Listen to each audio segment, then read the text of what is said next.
এখন পর্যন্ত তিস্তা নদীর পানি বিপদসীমার নিচ দিয়ে প্রবাহিত হচ্ছে। যদিও আমরা সামাজিক যোগাযোগ মাধ্যমে কিন্তু দেখতে পাচ্ছি যে তিস্তা নদীর পানি বেড়েছে এবং বন্যা হচ্ছে, তবে তথ্যটি সম্পূর্ণ কিন্তু গুজব। এখন পর্যন্ত তিস্তা নদীর পানি বিপদসীমার নিচ দিয়ে প্রবাহিত হচ্ছে।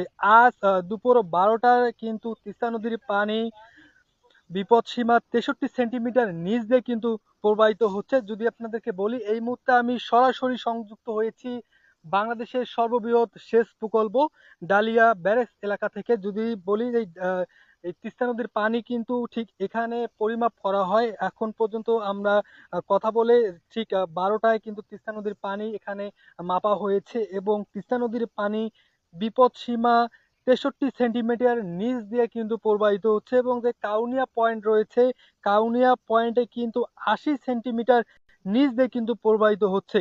এবং যে ধরলা নদীর কিন্তু যদি বলি শিমুলিবাড়ি যে রয়েছে, সেখানে কিন্তু বিপদসীমার 213 সেন্টিমিটার নিচ দিয়ে কিন্তু প্রবাহিত হচ্ছে। আমি এই মুহূর্তে রয়েছি লালমনিরহাটের হাতীবান্ধা উপজেলার যে তিস্তা ব্যারেজ রয়েছে, সেই তিস্তা ব্যারেজ এলাকা থেকে।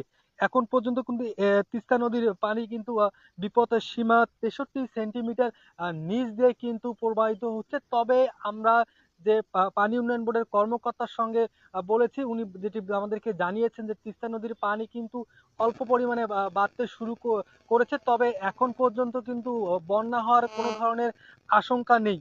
আমরা রয়েছি লালমনিরহাটের হাতীবান্ধা উপজেলার যে তিস্তা ব্যারেজ এলাকা রয়েছে, এই ব্যারেজ এলাকা থেকে। যদি আপনাদের আরেকটু বলি যে তিস্তা যে নদী রয়েছে, এই তিস্তা নদী কিন্তু যে উত্তরের যে মানুষ রয়েছে, উত্তরের মানুষের কিন্তু অভিশাপ হয়ে দাঁড়িয়েছে।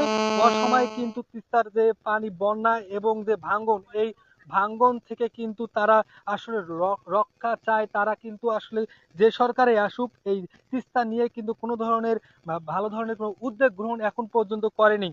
যদি বলি যে এই ভাঙ্গন এবং তিস্তা নদীর অসময়ে বন্যার কারণে যে তিস্তার দুই পারের মানুষ রয়েছে, তাদের কিন্তু সব সময় নানা ধরনের ক্ষতির সম্মুখীন হতে হয়। আসলে তিস্তার দুই পারের মানুষ কিন্তু ত্রাণ চায় না, তারা চায় কিন্তু তিস্তা নদীর স্থায়ী একটি সমাধান হোক।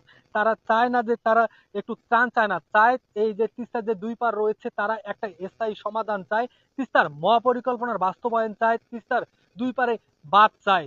তিস্তা নদীর পাড় থেকে মাসুদ বাবু, এস এম নিউজ 24, লালমনিরহাট।